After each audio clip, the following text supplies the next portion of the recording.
I'm your host, Blaine Greenfield, and each week we focus on the Asheville theater scene, as well as on positive news and information about people and organizations in the Asheville area.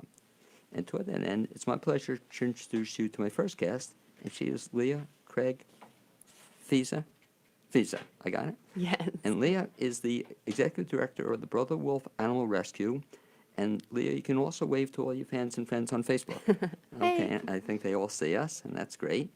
And I'm really excited to have you on board because you've been with now Brother Wolf as the executive director for how long? Since February. Okay, super. So this is the first chance we've spoken in this new position. And Leah Craig has a, and so you call you Leah Craig is how you go by? Yes, I have a Southern double name. Okay, so Leah Craig. Yes. Gotcha. Now I understand that. Has deep passion for saving the lives of animals in need. She began to pursue animal rescue professionally while in college, where she earned a BA in communications, as well as minors in nonprofit studies and animal science. Leah Craig has worked in the nonprofit sector since 2009. Throughout her career, Leah Craig has gained diverse experience in marketing, fundraising, leadership, and communications. She is glad to use these skills to support Brother Wolf's life-saving work. And certainly you have to use all that stuff in Brother Wolf. Is that correct? Yeah, any nonprofit. Everybody in nonprofits wears many hats. And then some. Let me ask you, Leah, the question I often ask guests is, you grew up where?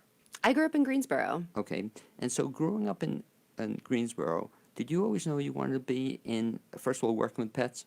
Yeah, I grew up in one of those families, when you see a stray dog on the side of the road, you stop the car and put the dog in your car.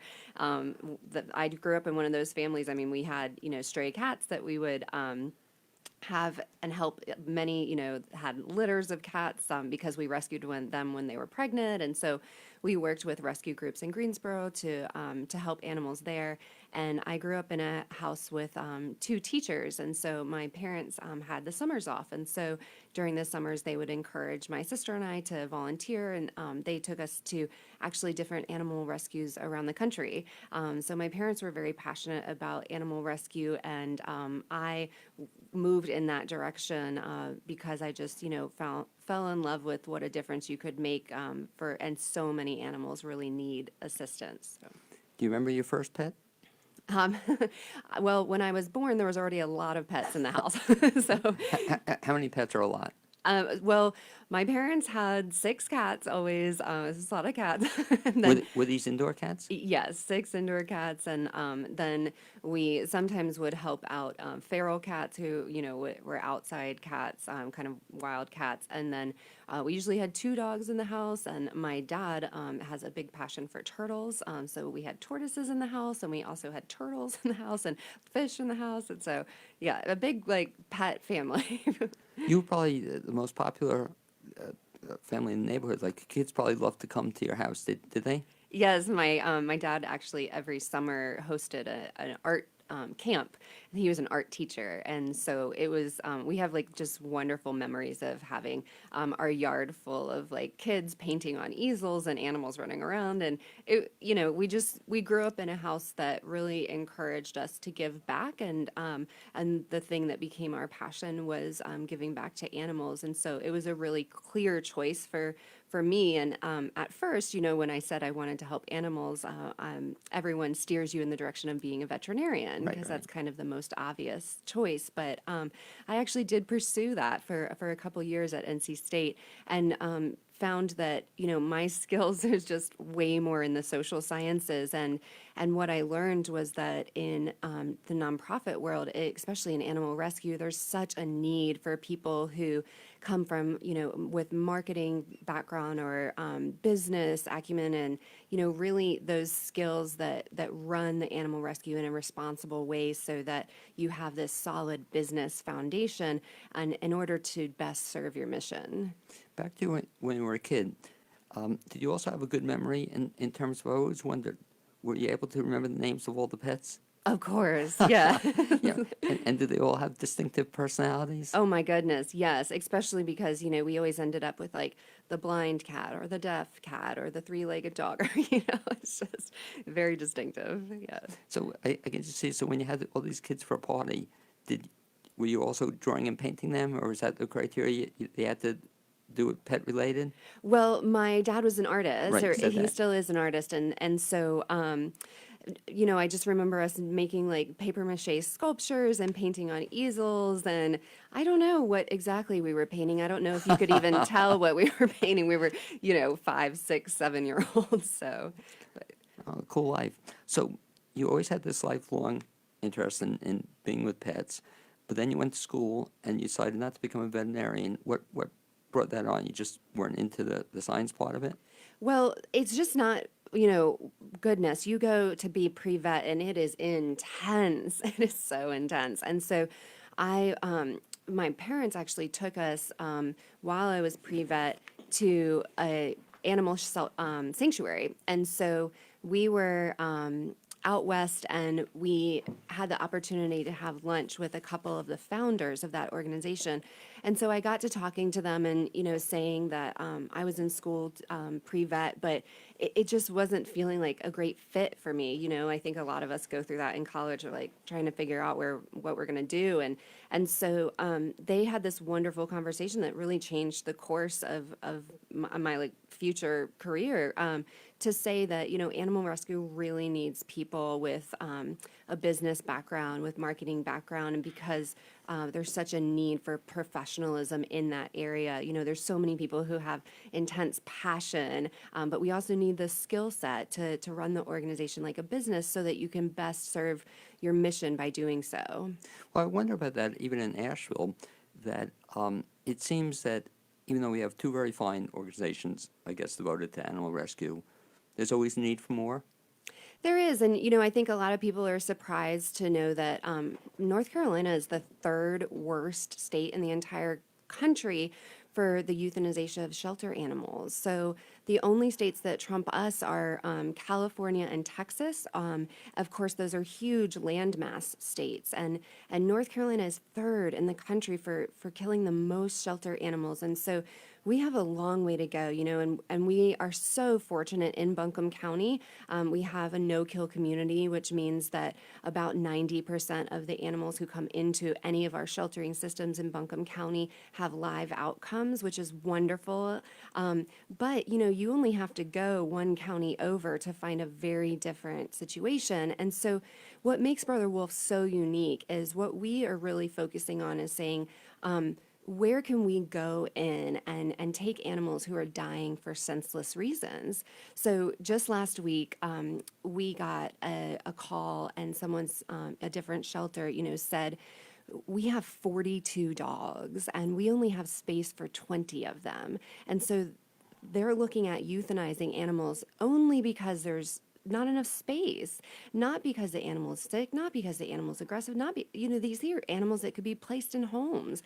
And so we were able to go and take 10 of those dogs, and it changes the course of their lives. I mean, it changes their life. And these are rural shelters who have a lack of resource. It's not anything that they're doing wrong. It's just limited resources. And being able to save a dog who, 2 weeks ago we took in a dog who had a tooth abscess, and so the tooth had actually started to cut through his gums and go into the side of his face, and he needed a dental surgery. And a dental surgery is almost $1,000, and that's a lot of money in shelters, especially rural shelters that have a lack of resources. And so what we do at Brother Wolf is we look at the problem on both ends. So we know that to solve the crisis of homeless pets, we need to help the pets who are homeless and help animals like that dog.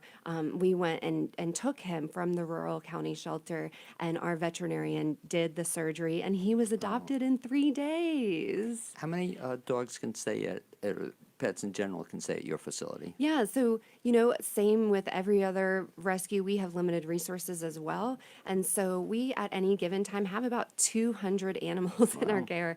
It's a lot, but about 100, and anywhere from like 130 live in foster homes. So a lot of our animals are in foster homes, and then the rest live at our facility on Glendale Avenue. And talk a little bit about the foster concept, because I know that's how we got our cat from Brother Wolf. And I've always wondered about the percentage of people who foster who then keep their pets. Oh, yeah. Can you give me, is there a ballpark figure? Oh, gosh, I don't know. We lovingly call them foster fails, you Right. know? Well, that's Yeah. us. But I knew we were in trouble because we went to your facility.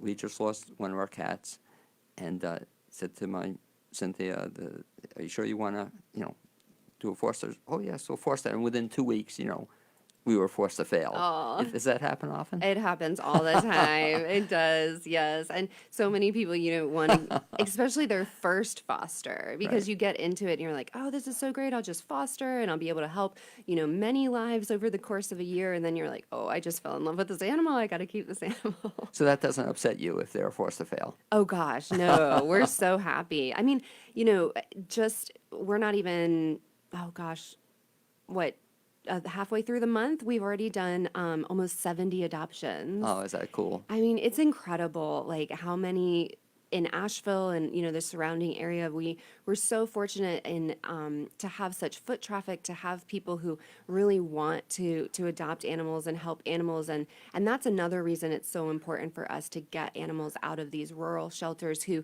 they don't have nearly the foot traffic or the homes available. The population is so much less, and so we can really help them. And one of the things I was very impressed with Brother Wolf was the fact that when we adopted our cat, we had to go through a procedure, though. It wasn't just we came in and just took a cat. We had to do paperwork. We had to kind of be interviewed or meet the cat.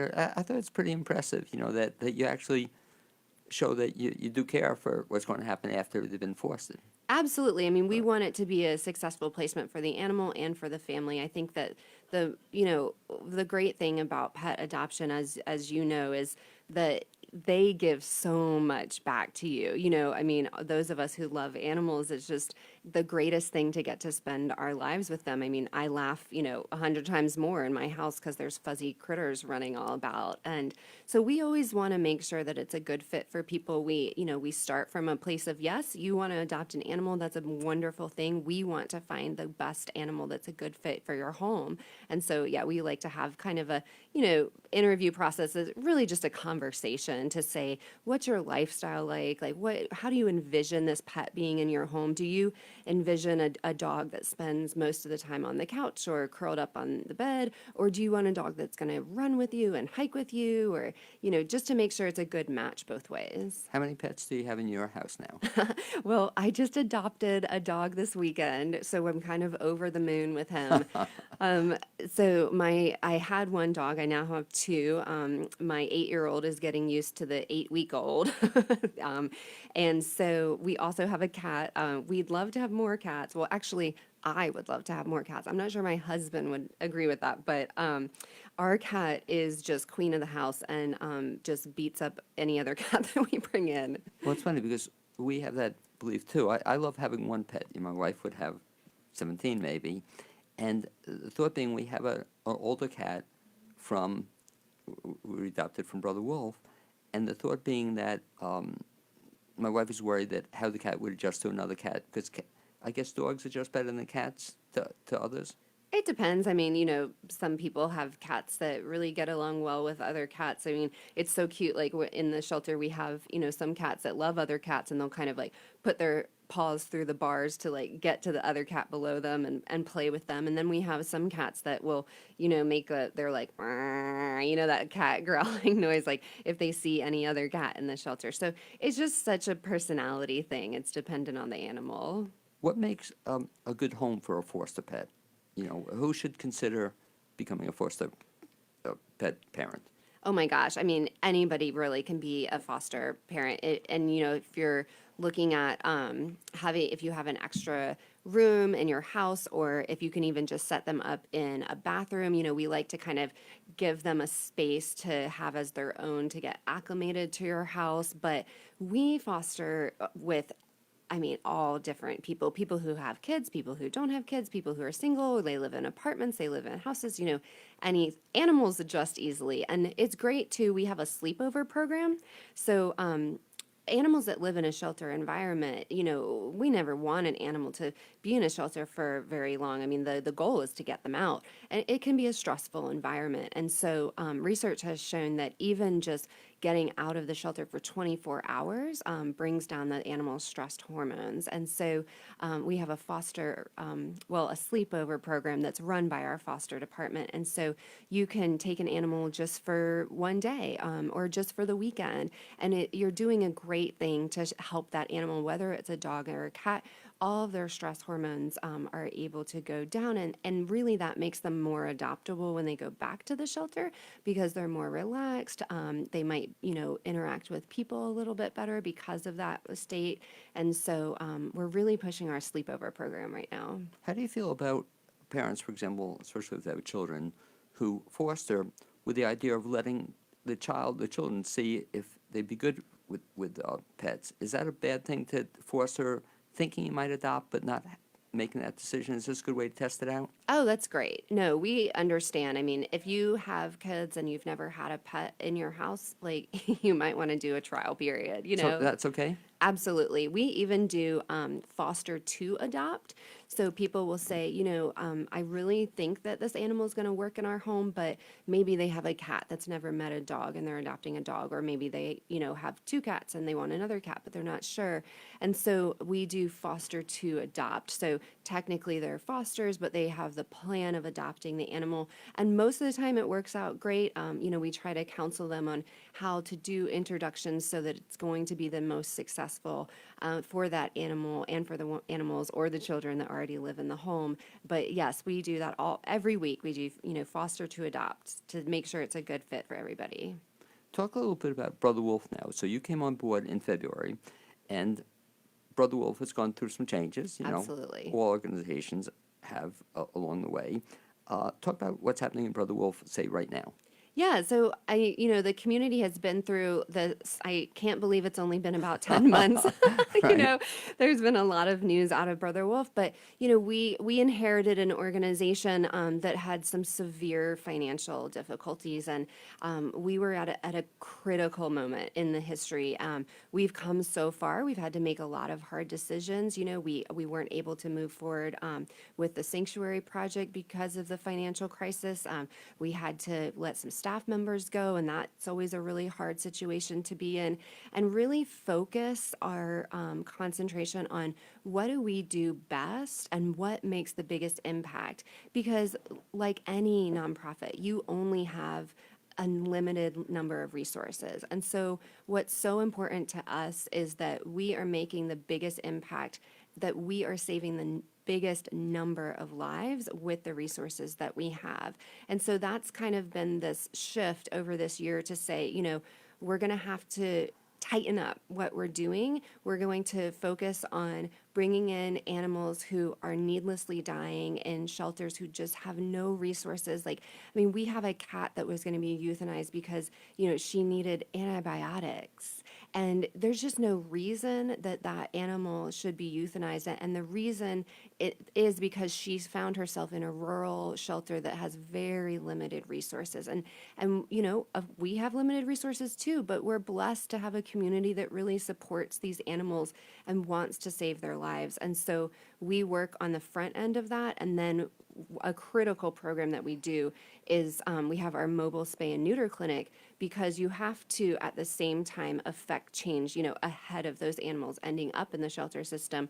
And one of the most effective ways is to do low-cost spay and neuter in rural counties. And the places where we go have no access to low-cost spay and neuter other than this new mobile clinic that Brother Wolf has launched. Well, even before the new mobile clinic, I know that when we adopted they try not to call them outdoor cats, they're community cats. Yeah. And, by the way, what is the difference between or there's no difference between the two? So there's become this word of community cats, which kind of is an overarching word for understanding that some of the animals, some of the cats that live outside might be friendly, and some of them are more feral. They're kind of a wild animal because that's how they live their whole life. So community cats kind of encompasses, like, you have your friendly ones that might come up to you, and you have your feral cats who aren't going to. And then eventually be brought inside. Can that happen? It depends. They have a period of socialization, a window when they're young.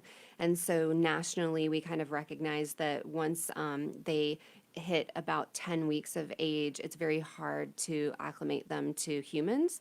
So it's really critical when they're little, if they're born on the streets, to get them in, get them into a foster home, have them interact with people so that you have that socialization, so that they can be more successful in a home. If a cat is truly feral and they want nothing to do with humans and they've lived their life without human contact, that's their element. That's where they're happiest. And so just letting them live as they have, and hoping to, provide them resources like food and water. And we, of course, have a program that goes out and humanely traps these cats so that we can alter them, so that we don't have such an overpopulation crisis with those cats. If any folks are listening and they see outdoor cats, they see in the neighborhood, what do you tell them to do? Yeah, we get tons of calls every week. We have a program that addresses that, so we can talk people through, if they feel comfortable, they can borrow traps from us, and That's what we did. that's Yeah. great. Yeah, it's great. And then, we have a wonderful resource, the ASPCA Spay and Neuter Alliance. If you are an individual and you trap a cat, we can walk you through the whole process, and we can lend you all the materials you need. And then you can take the cat to the ASPCA, and it's free for you. And so, and then, we'll tell you how to help recover that cat and how to acclimate that cat back to where he was.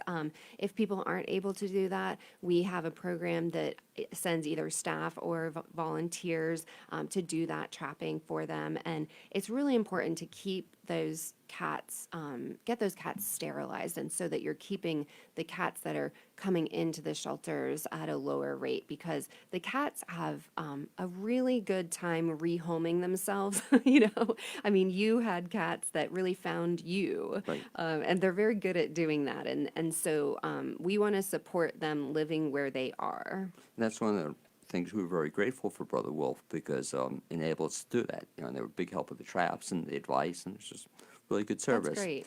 Let's talk also, in our remaining time here, if folks want to get involved in with Brother Wolf. Okay, of course, all nonprofits will, of course, take contributions, but you also welcome volunteers? Oh, we have so many dedicated volunteers. Yes, we do. And we have our most popular program is our Outward Hounds program. And so they take the dogs hiking on local trails about 4 days a week, which is super fun. We have people who come in and do enrichment with the cats. We have people who, help as greeters in our lobby or help with our data. I mean, there's anything that you're interested in doing. We have so many volunteers that give their time to Brother Wolf. And so the best way to get information about that would be to go to the website? Yes, our website is bwar.org, and it has all the information about volunteering, and you can fill out an application online. Okay, and one of the other things we were talking about off the air that we should perhaps mention is that Brother Wolf also is available for help in other kinds of ways. And I think I told you a particular concern we have is that as our cat gets older, who's going to take care of the cat? And I think you mentioned you folks address that issue as well. We do. We have a legacy program that is a contract between the pet's owner and Brother Wolf. And so there's some information about it on our website, and people can always get in touch with us for further information. It's a contract that says, if I was to die, I want my animals to be taken care of. And so our end of that is that if that person does pass away, we are going to take the animals into our care. We're going to put them into a foster home, and we're going to find an adoptive home for those animals. And so the person also commits to giving a financial contribution to Brother Wolf. And the financial contribution is really to say that, yes, of course, the organization is going to have some finances that are put out for that process of taking those pets in, caring for them, and putting them in adoptive homes. But it's really a commitment to say, like, I care about animals that end up in shelters. I care about helping homeless animals. And so I want to give this dedication not only to help my own animals, which we are happy to do, and it's a wonderful thing to know that your animals will be cared for after your death, but also there's going to be hundreds of other animals that benefit from that financial contribution. As I told you, raising my hand here to volunteer, you and I will talk about this off the air, but thank you very much for sharing that, because I guess just the thought is Brother Wolf is here for you and support your efforts to take care of animals, and I guess that's what we're all about. Absolutely. Yeah, So, that's what we're all about. We're about saving lives, and it's, we have great things that happen every single day. So we encourage people to come down to our Glendale Avenue location and get involved. okay. Leah, Greg, thanks very much for being our guest this first half hour on the Blaine's World Show, and we'll be seeing you in the near future. Thank you. Okay, great. As Leah Craig, I have to get that, works her way out of the studio, let me just mention some other, you're excused. No. But anyway, let me just mention some other cool things that are happening in the Asheville area. And what we typically do is mention a couple of things. One, I'd like to thank, first of all, our sponsor for supporting this show in WPVM, and that is Grail Movie House, Asheville's alternative cinema. The Grail Movie House is an independently, locally owned three-screen cinema located in downtown Asheville. For current features, visit the Grail website at grailmoviehouse.com or the Grail's social media pages. In addition, I'd just like to mention two shows in the area. Miracle on 34th Street is now at Asheville Community Theater, and that's going to run tonight, Thursday, and Friday night. And you get information at the Asheville Community Theater website. Also, Ash Divine is running a beginning ukulele workshop with Ash Divine, and that'll be on Saturday, December 28th, and that'll be at the Handmade Musical School program, and it should be a lot of fun, a ukulele workshop, and you'll learn how to play the ukulele. You can even get a ukulele at that time, and for more information, you can visit ashdivine.net. It's next my pleasure to introduce my second guest of the show today, and he is a guy I've been wanting to speak to for a long time. I've known of and met several times. He is John Crutchfield. He's a writer, musician, and theater artist, divides his time between Asheville and Berlin, Germany. He is an associate artistic director of the Soul Blind Theater and Press, which he co-founded with Steve Samuels in 2018. At present, he also teaches German at UNCA. And John, you can wave to all your fans and friends on Facebook. Oh, there you are. Hi. Okay, and John, the question I always ask, and I'm fascinated especially with playwrights, is in terms of, and we'll somehow tie this into your German background as well, but how do you, like when you were a kid growing up, where'd you grow up? I grew up in Boone, actually, not far from here. Mm-hmm. So when you growing up in Boone, North Carolina, did you all always know that you wanted to be this kind of split kind of guy, being in the theater world and also being in the German, teaching German? Oh, I had no idea. No, all of those things developed much later in my life. I think my childhood in Boone was very fortunate in many ways. My parents were voracious readers, and they were interested in music and in the arts, so I did absorb, I think, some of that. But I was much more interested in spending my time in the woods or playing Dungeons and Dragons with my friends, terrorizing the neighborhood cats or whatever it is, that little boys do. I would say that the interest in actually being a creative artist, apart from just, painting and stuff and doodling at home, didn't come till I was in college. And I took a creative writing class, more or less by chance, with a gentleman who, alas, has passed on. His name was Robert Kirkpatrick, and he taught me a poetry class that really just changed my life. When you were a kid, did you go to theater? There was not much theater to speak of in Boone, I have to confess. I do remember my grandparents took us to Flat Rock Playhouse. This would have been the early 80s, and my sister and I saw The King and I. That would have been my first, at least memorable theatrical experience. But there were school plays and whatnot, and I suppose in 8th grade, 7th and 8th grade, I had a teacher who did plays with her students and musicals and whatnot, and I got involved in that, and those experiences were fun. Were you in the plays also? Yeah, I had little roles. She tried to involve all of us. Because I want to put you on the spot, and I have a great idea for Sublime Theater and Press, a fundraising idea for us. But the question is, do you remember the very first thing you were ever in? The first thing I was ever in. Gosh, that is a tricky question because, of course, I would have been in my church Christmas pageant. Were you in that? As one of the wise men. Well, hold that thought a little bit. Okay. So, wise men, did they take a videotape of that? I would be horrified if they had. They may very well have. This was a small Episcopal church in Boone. If there was a video camera, I missed it. Because the idea, John, I thought it'd be a great idea in Asheville for everybody to do their very first thing they ever did, Right. you know, and do it as a fundraiser. So Steve could do whatever he did as a kid, you Uh-huh. know, and you do just 5 minutes. So since you didn't tape it at the time, we can now Right. tape it. And I could be frankincense. Well, Yeah, think yeah, about that. yeah, Or I was okay. just in a lot of fun. I was just in Return to Bethlehem. You know, have you ever? Are you familiar with that? No, I'm not. They do a story of Christ, and they have 50 people in it. They do it at a local church, and I remember I was disappointed. I wanted to be baby Jesus, but they didn't let me be Oh, baby. well, what a shame. Yeah, where do you go from there? Yeah. But so instead, I was the rabbi. But it's just a fun thing to do this whole story. Someday you get to it. It's I think Methodist Church off Tunnel Road, and they do a beautiful thing. Huh. They get 50 people in the community to participate in it. Do it over 4 nights. But back to you. So if we don't do that now, let's do that sometime in the future. Everybody's first show. I'll talk to Steve about that and see what he Exactly. thinks. Yeah. I will. I can see Steve doing that. You know, he could wear a birdcage outfit. You know, wear the birdcage. Yeah, that was a memorable one of his, definitely. Yeah. Exactly. What was the first play you wrote?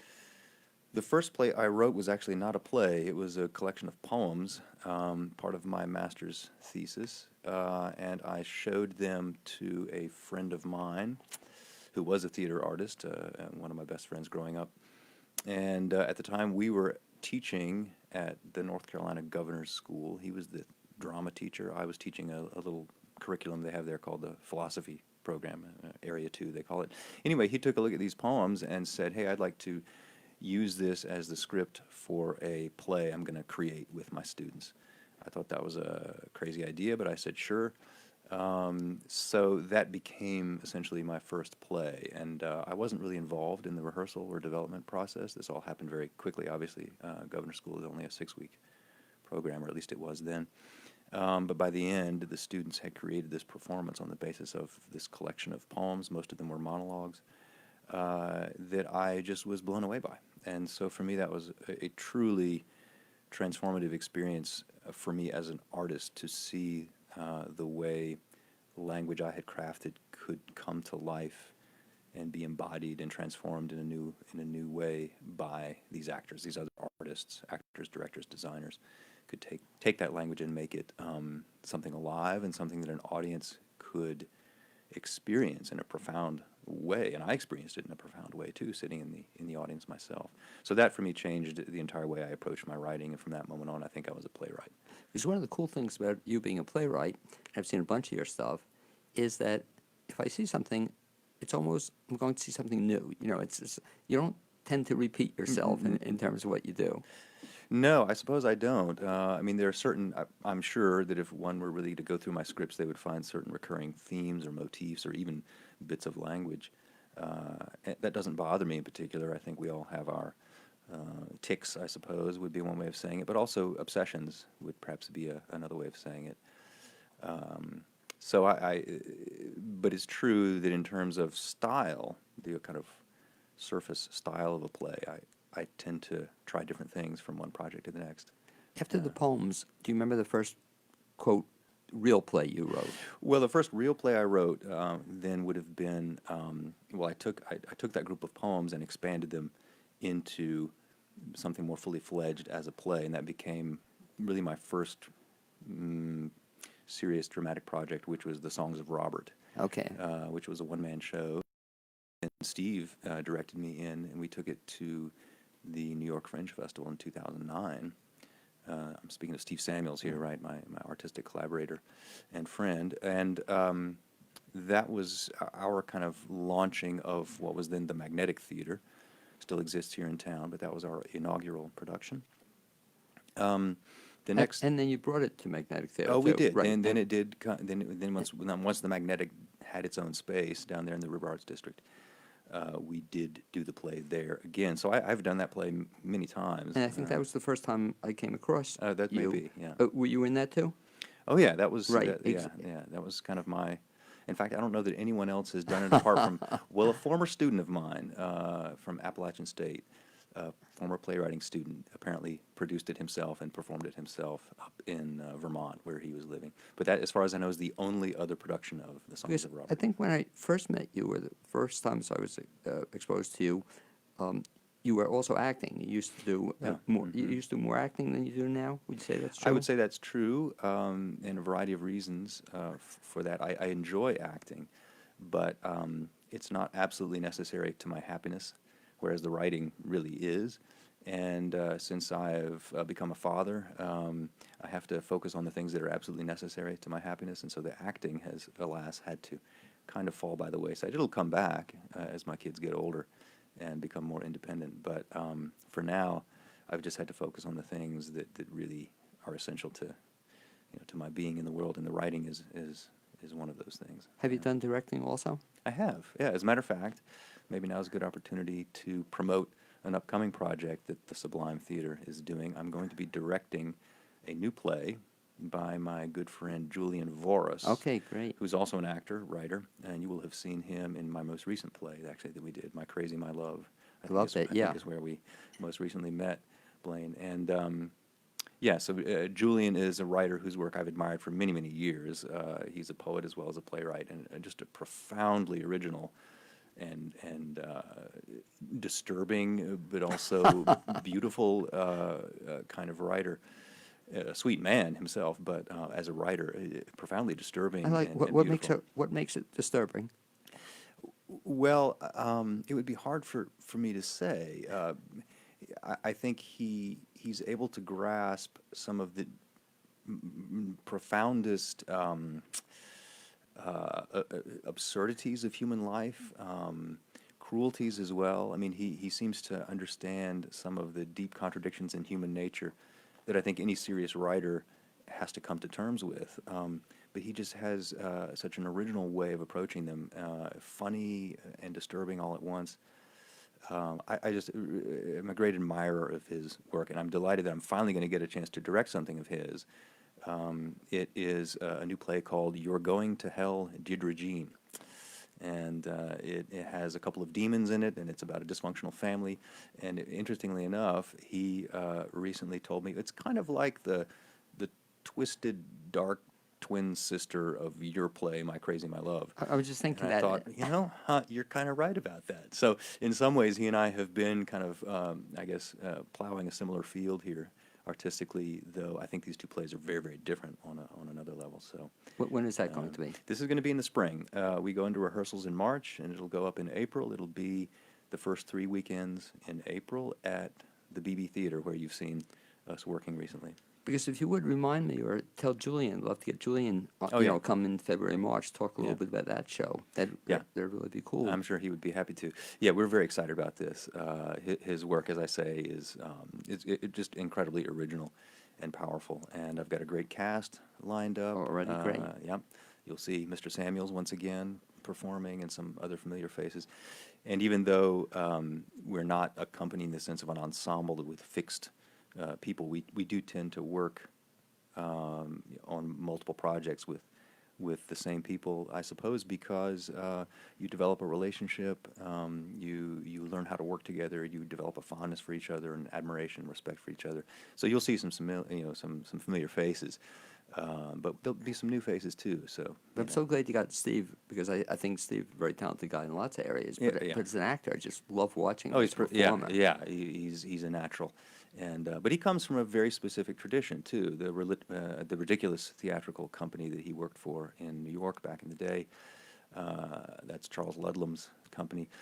He very much absorbed that style of performance, which has an element of vaudeville in it. It has an element of theater of the absurd, but is profoundly entertaining. And Steve is basically an undiluted channel for that style. So Well, it's funny because the shows I've seen, they're just coming to mind as you're speaking about them.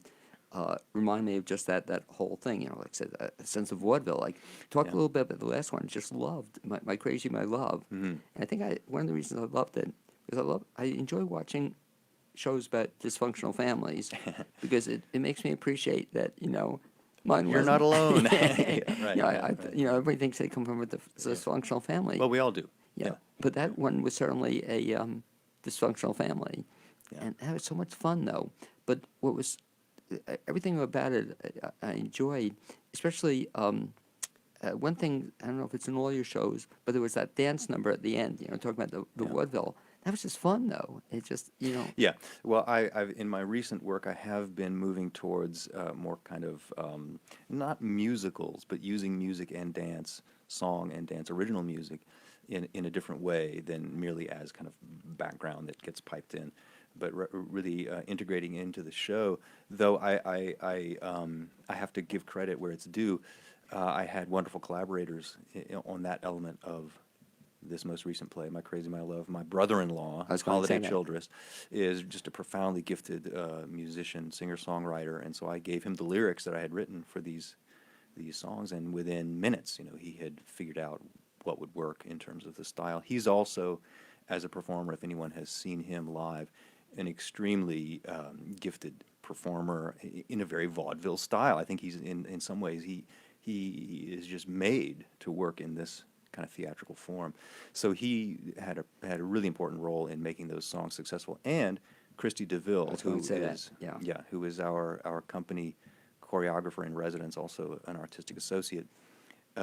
She knows and is able very quickly to zero in on what the scene needs, what the song needs, what the actor needs, and so those two collaborators made that thing really work. I think that you found appealing. And I'm anxious. Holiday's going to be a guest, I think, in January sometime. Excellent, I'm anxious to have him come Yeah. on, learn about his music. But that show just, as you're saying, it just everything about the show, including, well, it's not a spoiler alert because it's not playing, but that one scene you had just knocked my socks off at the end with the explosion. Oh, right. And right. how'd you come up with that idea? Oh, that again was a collaborative effort. And this is the thing about this company that I love so much, is that people embrace each other's talent, and we work together so well. But that you're referring to the final Right. kind of explosion of the scene, and in the script I had written it kind of in a way that would be a bit of a challenge.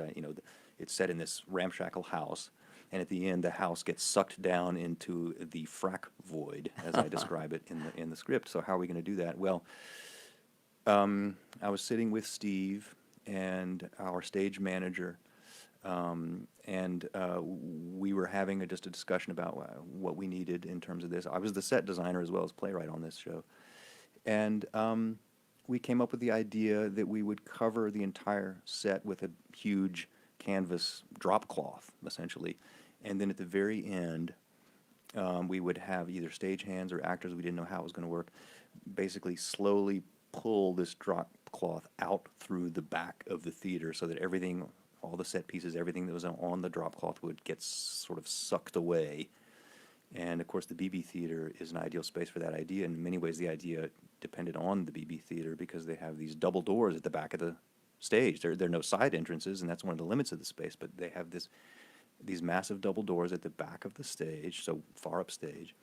So we decided we were going to use it. So And it worked. And hopefully it worked. We got good feedback about Oh, that particular It thing. blew me away. It's just, And I had never seen that done myself in that space, and I thought we got to be the first to do this because and it's, trying to think, the name of this your stage manager was who in that?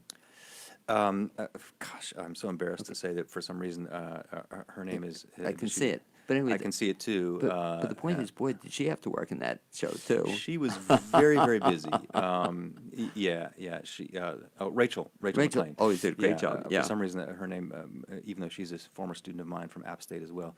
Yeah, she did a fantastic job as a stage manager, and she helped hang the lights, and she ran the board, and yeah, Rachel's actually a person we have enjoyed working with and will be working with again. Actually, she is going to be directing that, yeah. a show earlier in the year by another writer whose work interests us, and that's Peter Lundblad.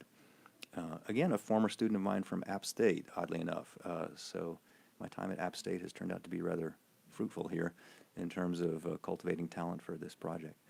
And John, we don't have time to talk about all your shows, but talk about the one just before that. I think the one that was kind of also a musical. That was your play.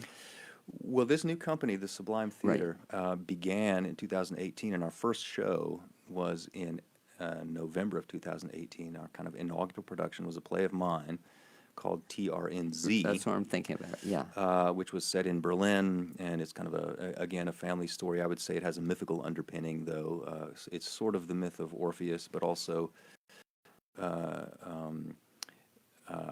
Hades and Persephone. So there's a mythical underpinning there that I was kind of relying on. No, but it's basically a story of a mother and a daughter, and the daughter gets kind of involved in some dark things, and the mother has to try and retrieve her from these dark things. And for me, the play was very much about the anxiety that I think parents feel when they just don't know what will become of their children. I mean, at a certain point, you can't really protect them anymore, and what happens then? How do you come to terms with that reality? So that was the impetus for the play. Again, I thought it was so interesting was the fact that you also brought in music and dance into Yeah, that as yeah. well. Oh yeah, and again, Christy DeVille was instrumental well, more than instrumental. She just a profoundly creative influence on the choreography there. Again, the music, lyrics I had written, and we developed kind of together. And so that was my first foray, I think, into that sort of thing. Although even going back to the Songs of Robert back in 2009, I performed a couple of songs on the slide guitar and on the banjo. They were traditional songs for the most part, a couple of originals. But that has been an important element, I realize, in my whole life in theater thus far is music. I'm just not a big fan of the musical as an art form.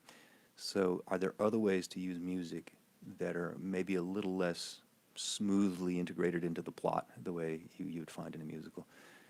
So that's kind of what we've been experimenting with. And we'll talk about one other show that of yours that's be coming up involving still another former student, but I bumped into him yesterday, Dakota Mann. Yeah, right. And that is this one of the criteria? If they take one of your classes, they have to Yeah. somehow get involved. Yeah, that probably wouldn't be very ethical. But Dakota's Yeah, doing what now? Well, he's a drama major, as far as I know, and he is very deeply involved in projects there in the drama department. He's a young man of multiple talents. For us, he worked as a stage manager, though we'd like to get him back as an actor. And he did do a little acting gig for us. We did a project back in September. We did 3 new plays by David Hopes, a local writer of some note. In fact, more than some note. In fact, he's a nationally known writer who happens to be here in Nashville. He had written 3 plays about Abraham Lincoln, and we did a series of 3 readings of these plays here at the block off Biltmore. And Dakota took part in that as an actor and acquitted himself quite admirably. But now, apparently, he tells me he wants to direct a play of mine that I have not seen in a long time. It was one we did at the Magnetic back in the day. It's called Solstice. And it's kind of a black comedy in many ways, but also, I think, a rather difficult and dark play. And but he wants to do it. But the ages of the characters are appropriate for I think the actors he has there on campus. It deals with themes that I think they're perhaps interested in. I just haven't seen the play in 10 years since we performed it, and so I'm very curious to see what he does with it. I'm honored that he wants to do Well, it. you know, So. I was at an event last night with him, and he's so excited about it. Oh, He said good. he had Well, I'm told me glad to about hear it. that. I'm glad So, to hear that. Yeah. John, if any of our folks, listeners, want to find out more about John Crutchfield or some of the things you're going to be doing upcoming, what's the best way to find out about you? There are 2 ways. I do have a website, johncrutchfield.com, which I recently managed to actually update. I found the time to do it, and I found a student who could help me figure out how to use my content management system, which I had frankly forgotten. Anyway, so my website is up to date, more or less, but the other way would be to go to the sublimetheater.org, and it will take you to our Facebook page, but that's where you would see all the Sublime Theater projects, past, present, upcoming. And you would find, I think, any kind of information about a project, let's say the upcoming plays that you wanted to get tickets to. It looks like the BB Theater will be our home for the foreseeable future, which makes me happy. I love working there, despite certain limitations technically. So that's where you would find us. But the next project will be this play by Peter Lundblatt that Rachel McCrane, whom we mentioned earlier, is going to be directing. It's going to be her first time out of the gate directing Very for exciting, us. right. So we're very excited about that. And that will be earlier in the year. I think February is when they're going to be performing. And then, of course, in April, we will have Julian Voris's You're Going to Hell, Deirdre Jean. And one last time, and we'll spell it for people, it's sublimetheater.org. and theater spelled correctly? The Sublime Theater with E-R, theater. No, wait, E-R? E-R, Oh, I have yeah. to remember. Okay. Yeah. Well, it's a bit confusing because you often see it spelled differently, and the BB Theater, where we perform, is actually R-E. Exactly. I don't get it, but anyway, that's the way it is. Anyway, John, thanks for coming on board this second half hour of the Blaine's World Show. And we certainly look forward to seeing a lot of your good stuff Well, coming thank you, up. Blaine. It's been my pleasure. Okay, and Thank you. please, I'll speak to Rachel, but mention to Rachel and the other one you said in April coming up. Yeah. I want to get those folks on and talk about the shows as well. Okay, great. Okay, John. I'll let them know. Okay, Thanks, glad to Blaine. finally get you. Okay, as John works his way out, it's next my pleasure to talk about something else happening in the Asheville area, and that is, let me see which play I want to talk about. Coming up in the Asheville area is a lot of good stuff. Even during Christmas week, I will find it. And the, An Evening with Somewhat Petty. And it's going to feature the Somewhat Petty group doing Tom Petty stuff. That's going to be on Saturday, January 18th at 8 p.m. at Ambrose West. And it's definitely a show worth checking out. As is my next guest. We're just rolling them in here. And it's a good friend of mine who came on board at the last minute. And so thanks very much, Dawn, for coming on board. My pleasure. Great to see you again. And Dawn, you can also wave to all many fans and friends on Facebook. Good Okay. morning. And Dawn is an amazing woman who does a lot of different things. And let me see how I don't know if I recorded your titles. I'll put you on the spot, Dawn. How would you describe yourself in 473 words or less? I love that. Well, I'm an HR consultant on workplace bullying and discrimination. I have 29 years in human resources. I'm a consultant. I also write articles for different magazines, write books, and I just help people to have healthy and safe work environments because everybody has that right and deserves that. You also do a podcast, too. I do, The Empowered Whistleblower. Okay. And what's really impressed me with this podcast is you bring in lots of good guests, and you've done a bunch of shows. You've had some pretty interesting guests on that show, too. Yeah. You know, you claim to fame, you had, who is it? Erin Brockovich. Yeah, about a year and a half, I went out to Phoenix to meet her at a conference, and I ended up talking to her, getting to know her, and I asked her to endorse my work, and I found out that, I'm retired Air Force. She had children that also were in the military, and we just connected, and I asked her to be on my podcast, so I interviewed her about a year and a half ago. That must have been exciting, wasn't it? Yeah. Talk about bullying, and I know you concentrate on the workplace aspect of it. How prevalent is it? It's worse than most people realize. If you're an entrepreneur working for yourself, you might not see it or realize it. But, about a week ago, a friend of mine asked me, because unemployment rates are really low, is civility better in the workplace? And actually, it's not. We take our cues from the leadership in a company, agency, nonprofit. If that leader is going to allow incivility, bullying, which is not illegal in the workplace, or discrimination, it sets the tone for the workplace, and it allows others to go out and be incivil. So when people experience this, in other words, I guess a lot of people just accept it, or they think that they have a job and they have to just accept whatever is given to them. How do you realize when you have a problem that, you're working at a place, and are there signs you can tell that you're being bullied? Yeah. Well, let me start from an HR perspective, because almost 3 decades. When you start seeing that there's a trend of somebody being out a lot with sick leave, or taking time off, that's one thing that could be very obvious unless they really are sick. But some of the signs are that people are being picked on is that they become isolated, they avoid the community, things going on at work, and their performance will deteriorate because somebody's harassing them, picking on them. So if you're that person who's been picked on, what should you do? Well, a lot of times folks don't know what to do because, as I said, bullying is not illegal according to the Equal Employment Opportunity Commission, but employment discrimination is. So it's really important for them to document what's going on, and there's a proper way of documenting it. I like to do email trails personally. And so if you're experiencing it, you write this email to yourself, or you write it to the company, or what do you do? Well, what I tell a lot of the folks that I work with is to write it to the, HR person or the supervisor and to print it out, keep the copy of it and, because it could disappear later on in the email trail.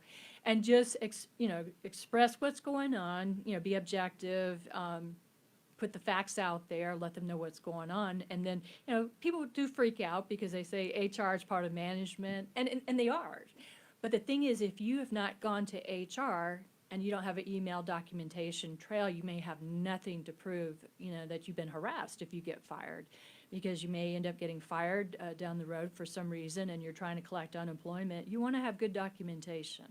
And I think your story is kind of a really good example of that, too.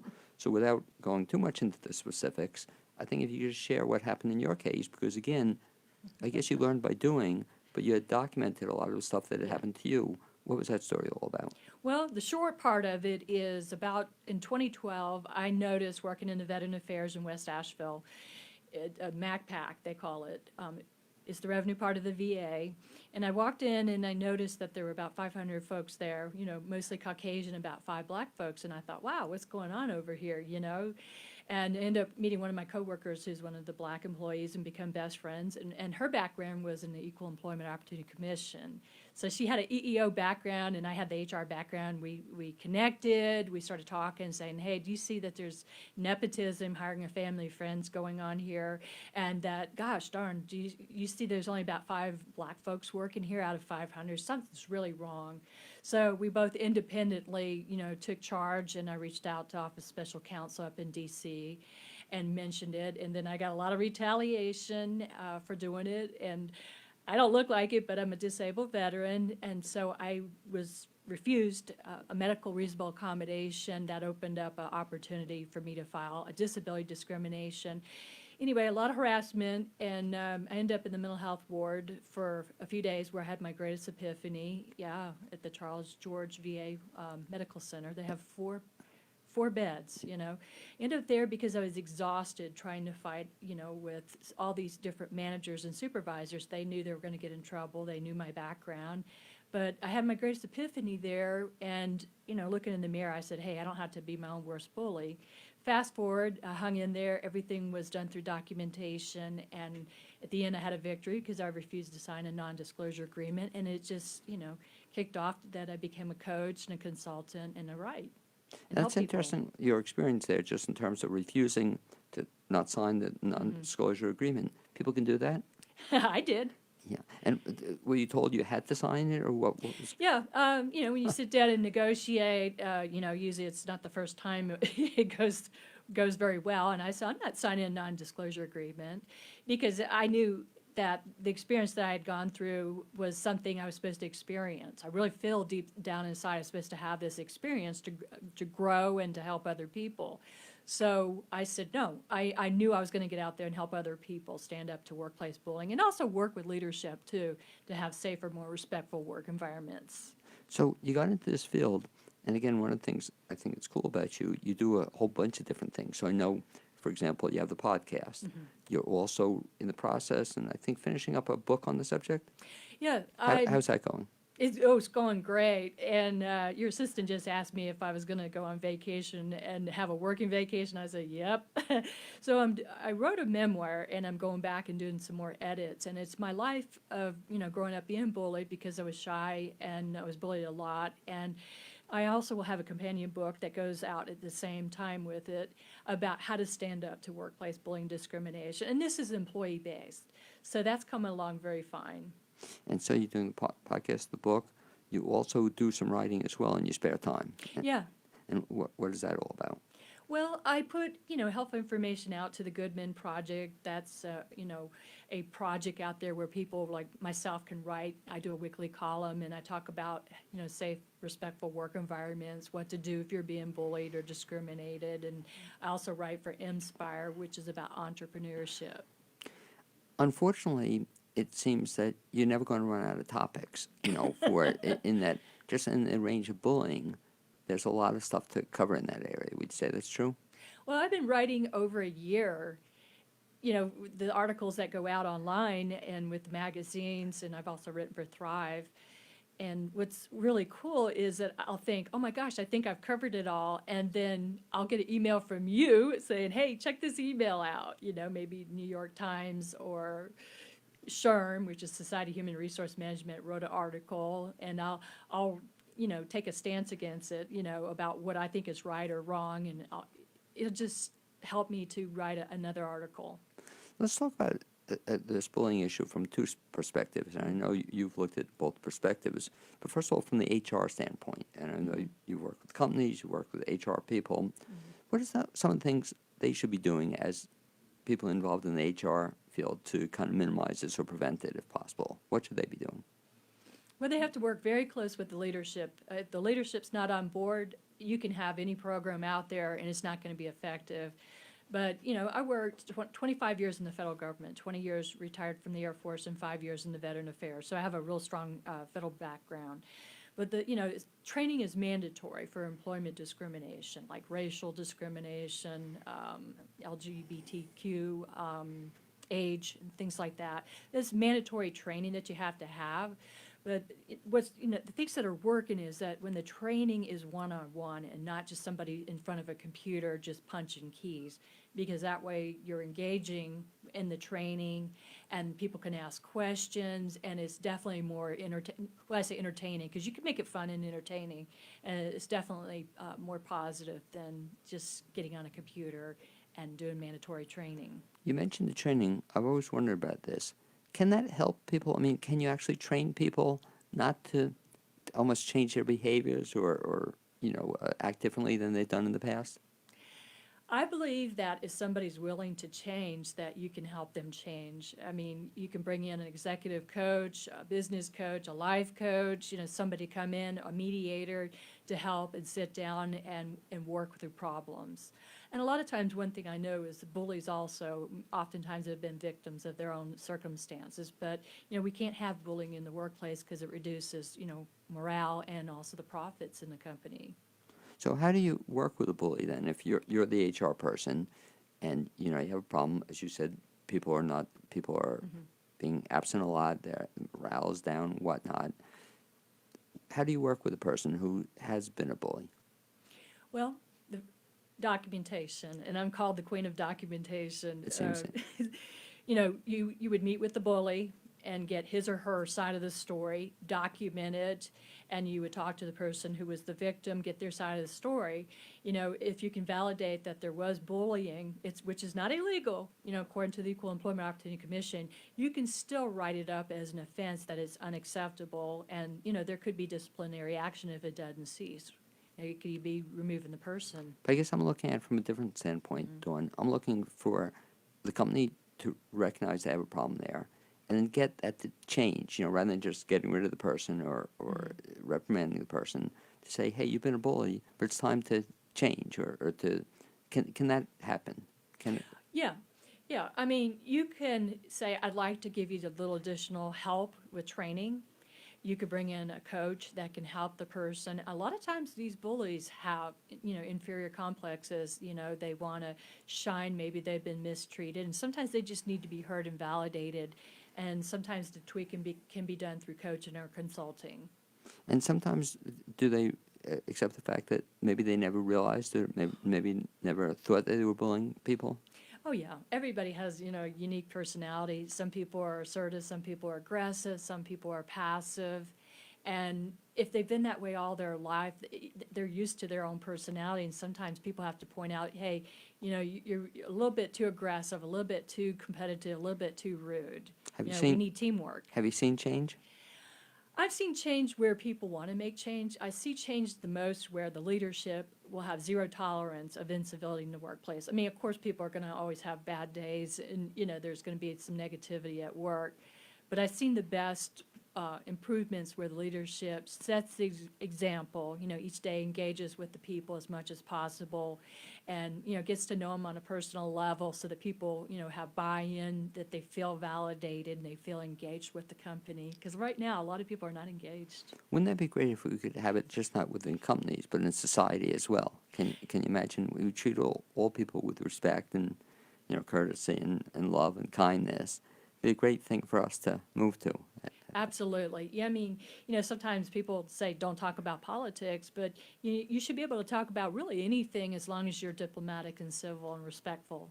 Well, it's funny you say that because I just was listening on the news yesterday, and they're talking about impeachment, of course, but they're also talking about the two people who were running the rules discussion diametrically opposed to each other, but they were civil to each other and they were respectful to each other. There was no name calling. I thought that was really cool, that you don't have to agree with somebody, but you can at least be nice to the person. Absolutely. All you have to say is, well, I see things differently, and just accept that a person has a different view than you. You don't have to persuade everyone to buy into what you believe in.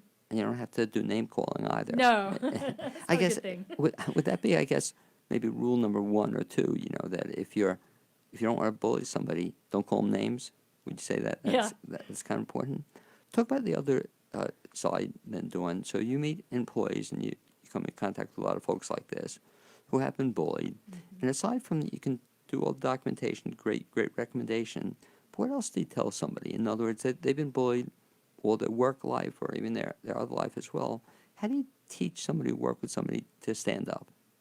Are there some things you can tell somebody how to stand up? Yes, I mean, like if you're the leader of the company Right. or the HR, you can bring in coaches, consultants, and work with that person to coach them to feel more empowered, to realize they have options, that they don't have to stay quiet. People can learn that they can get out of their comfort zone and stand up for themselves to tell somebody, hey, that's unacceptable how you talked to me, or that name you called me today, that, their nickname or harassment. It's very possible. Does that work when people stand up for themselves? It does. My greatest success is empowering people by teaching them, how to stand up for themselves. And then that gives them confidence, which a lot of times they think they have no rights, that they don't know how to stand up for themselves in the workplace if they're being harassed. Well, I guess part of the problem is maybe they've never stood up for themselves. They've never been told that they do have the right to say, it's like the right to say no, but the right to say this is unacceptable. I guess those are great words to use, I guess, just use if this is unacceptable. Yes, and I often tell people do it in writing. When I say writing, I'm talking about email, because that way you have proof that you reached out to the bully or the person that you feel has harmed you. Yeah. What is unacceptable behavior in terms of you're an employee and you have a boss who you think is abusive or bullying you? What would be some examples of that kind of behavior? Well, for example, employment laws, which, attorneys can, definitely labor attorneys, employment attorneys can break it down better, about what's illegal, with employment discrimination. But, if a boss is mistreating somebody, abusing them, they're talking down to them, embarrassing them in front of people, it's really unacceptable. I mean, is it illegal? No. But the thing is, right now, companies are poaching from other companies because we're at a low unemployment rate right now. So if somebody's not happy at the workplace, they're going to move on to a better job, a better place. They're going to start working on that target resume and start looking for someone else. So yeah, the boss can, get away with, mistreating the person by talking down to them or calling them a name, or dismissing them or cutting them off. They can do that legally, but in the end, it ends up in, when you try to have to hire another person, that's very expensive, very time consuming. So it's very important that the leadership is not a manager, just a manager managing people, that they're using leadership skills to listen to all the people, engage them, and ensuring a respectful work environment. If you're an employee, you mentioned documentation and the email trail, but sometimes you just have to, I guess, have the guts or the ability to just say no or unacceptable. Is that a hard thing for you to train people to do, if they've never done it all their life? It's always been hard. I've done quite a bit of it, and people surprise themselves. I mean, I surprised myself. I didn't go working in the Veteran Affairs thinking I'd be a whistleblower. I'd be standing up for myself and other people. It just happened. But the thing is, once a person does stand up for themselves, they're like, wow, I did it. And then you carry that out into your life in all aspects, whether it's, at home, standing up for yourself at home, with your family or your partner or whatever. I think it gives them so much confidence, and it just really helps them to feel better and secure about themselves. You mentioned two things that I find kind of interesting. One, you mentioned the term whistleblower, and of course that's been news as well, Yeah. too. If people want to be a whistleblower, how do you go about that? Just do it? I don't recommend just doing it Right. because, first of all, depending on where you work at, there could be retaliation. And if you go to the Equal Employment Opportunity Commission's website, you'll find out, especially in the federal government, retaliation is probably one of the top discrimination. Retaliation is when, you're being retaliated against because you spoke up about something unlawful. That happens a lot in the government. And so, again, the same thing too. If you're going to do that, I guess first thing you should do is go through the steps. Or do you have to go through the procedure? Meaning, if you have a problem, you see a problem, should you report it to your supervisor? And then if they don't respond, then you can go further? Yeah, I mean, are we talking federal or just overall? Just in general, yeah. I always say do it in writing, by email. That way you have the email trail in case something happens. And if you were to get fired, then you have email documentation saying, hey, I reached out to Human Resources, reached out to my supervisor. And yeah, you could even talk to them personally and do a follow-up email. I like the email trail. And one of the things also I thought kind of interesting what you're saying, Dawn, is this applies to not only people in the federal government or state government or any form of government, but in our general lives as well. In other words, I guess some of the skills you can learn by listening to your podcast or reading your book when it comes out or your other stuff is that anything we're talking about applies to your life as well, too. It just doesn't have to be work situation. You've had that, you told me off the air, even some legal kinds of situations that you've been treated perhaps unfairly, and people just wanted you to go away. Is that Right, kinda, they want you to go away. But Well, is it- especially when you're turning them in for illegal activities in the government, in the federal agency, they call it prohibited personnel practices when it's nepotism, the hiring of family and friends, because you're in a position of authority. Nobody wants to get in trouble for that. No, but so many things you've told me about have impressed me. That's not just with your work when you are with the government, but also in your daily life. Not to go into specifics, but being an accent or something like that, and people not releasing information to you, And one of the things I admire about you is you don't seem to take no very easily, Do No. you find that's true? Yes, I'm very determined, and the funny thing is I've always was a very shy girl, growing really? up, very, very introverted, and I had to learn to get my sea legs, as they call it, and, and that's just through being resilient and, standing up for myself. I hate to use the word fighting because that's not the mentality I have today. The mentality I have is empowering people. But yeah, I'm pretty good at standing up for myself and getting what I need. I do it in an assertive way, but I do it in a diplomatic way. Well, I think what you also do is that you seem to find ways to get what you eventually want, and sometimes if you can't get it one direction, you go in a different direction. But you've been successful in a bunch of things. I have, and yeah, I'm a person who gets things done. It's a little bit of a determination. Don, let's talk a little bit about if people want to find out more about you. Okay, so you mentioned a couple of things. You mentioned, for example, some of your writings, and where will people find those? Well, they go to my website, workplacebullyingsupport.com. That's workplacebullyingsupport.com. They can access everything, my online articles, my podcast, my blogs. Okay, so that's And usually eventually the my best way. book, yeah. Eventually your book. Also, if they would like to have you work with them from a consulting standpoint, especially a company, speak to them, their employees or management, you'd be glad to do that as well. I do. They can reach me through my website. Okay, and I think you're also on Facebook too. Yeah, As I'm on well. Facebook. Okay, but one last time, Dawn, if folks want to reach you, best bet is the website, and that is? Workplacebullyingsupport.com. Okay, I'd like to thank Dawn for being my third guest in this morning's Blaine's World. We had a bunch of guests today, and I also like to thank Amy Prisnash, my producer, Zuzu Welsh, who provided the music here at the beginning of the show, and to invite folks to listen in here next Wednesday at 9 a.m. and every Wednesday at 9 a.m. on the new WPVM LP in Asheville, North Carolina. We're now going to wish everybody a happy holiday and return to regular programming. Thanks, Dawn. Thanks, Blaine.